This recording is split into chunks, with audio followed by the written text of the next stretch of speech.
обичниот работен ден, и прошетките низ градот, и кафето испиено на Беровската чаршија, и чашата пиво, веќе не се исти.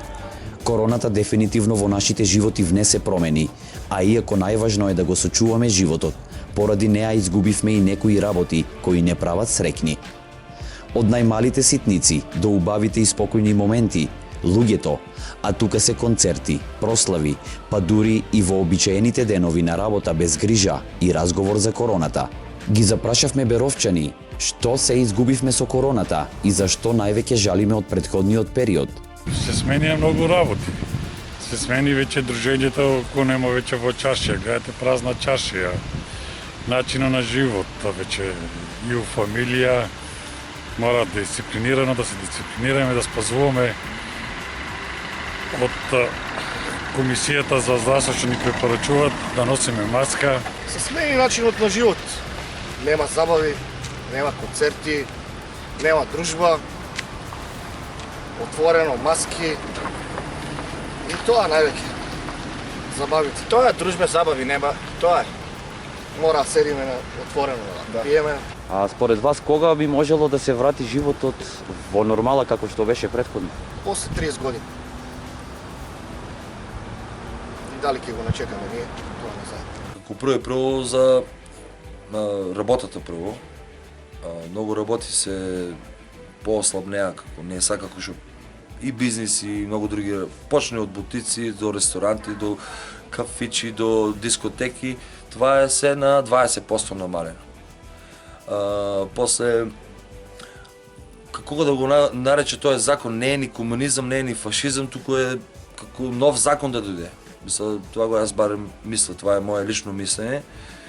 Што му 9 сата те затворат, а не можеш да мрдеш. Казината работат 24 сата, кафичите работат од 9 сата и ресторантите. Што има разлика? Казината нема корона, ресторантите има корона. Многу други ред работи. Многу сам лутин уствари на тој закон. Не го наречувам това болест, това е закон некој стави нов. Оти те тероризират, пример. Видат те без маска, казнат те еднаш, 2 пати, 3 пати. Тука кај нас малку помалечки места, пример, некој човек кажат позитивен од това, пример, нема никакви симптоми, кажат позитивен и автоматски свето се од него тргат. Тргат се од него, значи како да има чума некоја, разбираш? Како да е заразен од некоја ептен лоша болест, што и тука свето бегат од тој човек. Свето са многу исплашени, посебно ја во Скопје гледам, таму сум ептен исплашени. На мене ми фалат многу работи, пример. У дружбата не сме некои свет што седат по дома, излазиме си, шеткаме си, унадаме се, ама тоа е, ќе издржиме. Смени, ама смени за лошо.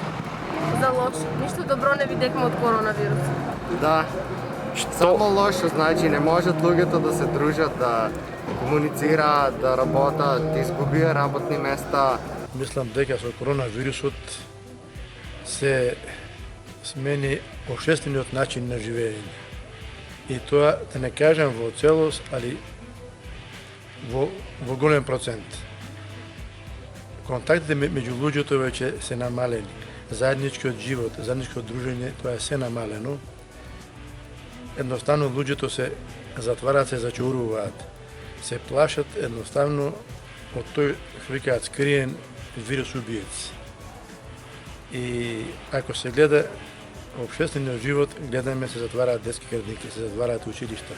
Кафаните веќе одат со 50% рестрикција. И лично за мене, ако можам да кажам, се тоа порано што беше нормално, што живеевме и кога сум бил млад и сега на мојата возраст,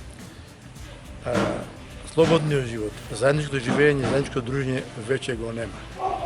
И тоа некако излегува, како да кажам, вон контрола и дали ќе има некои обштествени мерки, да кажам, за тоа да се подобри и колку ќе треба време ова да помине и сам не знам, бидејќи луѓето, како што гледате, си да изчекуваат, да им се каже по јавните медиуми како да живеат.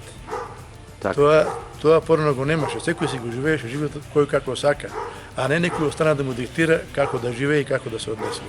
А кога корона кризата ќе помине, повторно ќе дојде онаа нормална секојдневица, сепак во овој период и понатаму ќе се зборува и ќе се запрашуваме на што се оваа ситуација не научи. Пред се да се зближиме со фамилијата највеќе. Повеќе фамилијарни ручици и тоа највеќе. Друго не зближи, ништо повеќе. Барем се научихме да си миеме рацете. Според мене да цениме времето што имаме с нашата фамилија, с нашите деца, роднини, пријатели, повеќе да искаме да сме с тех. Значи коронавирусот имаше и позитивна страна и треба ние да го цениме животот, да си помагаме еден со друг, да се грижиме повеќе. Позитивни страни се, значи треба да сме дисциплинирани, да се почитуваме и да испазуваме мерките. Позитивната страна е малку повеќе се, да речеме, обрнаме внимание дома. Пример, некој работи, пример, по-лошо, ама лимитираш се фактички.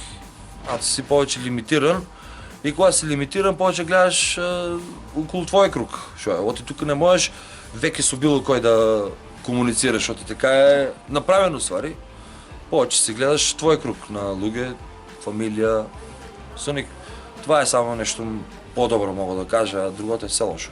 Од овој вирус може да научиме прво да се сами чуваме, да чуваме фамилиите и да ги чуваме наши пријатели и колеги на работа. Вирусот ќе трае, ова сигурно ќе трае овој вирус повеќе месеци, можеби и една година, неколку месеци и едноставно треба да сме спремни не за овој вирус што треба да го поминеме, тој може да мутира, а може да се јави и нов вирус. Значи треба да знаеме дека ако почне вирус тој како грип, тоа е поредушка, сите ќе ни изреди. Прво треба да се почитува човек сам себе си, да почитува фамилијата и сите околу него да ги почитува. Значи треба да не сплоти овој вирус COVID-19 едноставно психички и начин на однесување. Тој не може физички да не сплоти, али може да не сплоти со тоа што треба секој да има своји принципи, свој начин на живење, да се прилагоди на сегашните услови. И сите на крајот се согласуваме со едно, дека здравјето ни е најважно и дека за своето и за здравјето на другите мора највеќе да се грижиме. Останува да се надеваме дека и останатите задоволства кои короната ни ги одзеде, што поскоро ќе ни се вратат.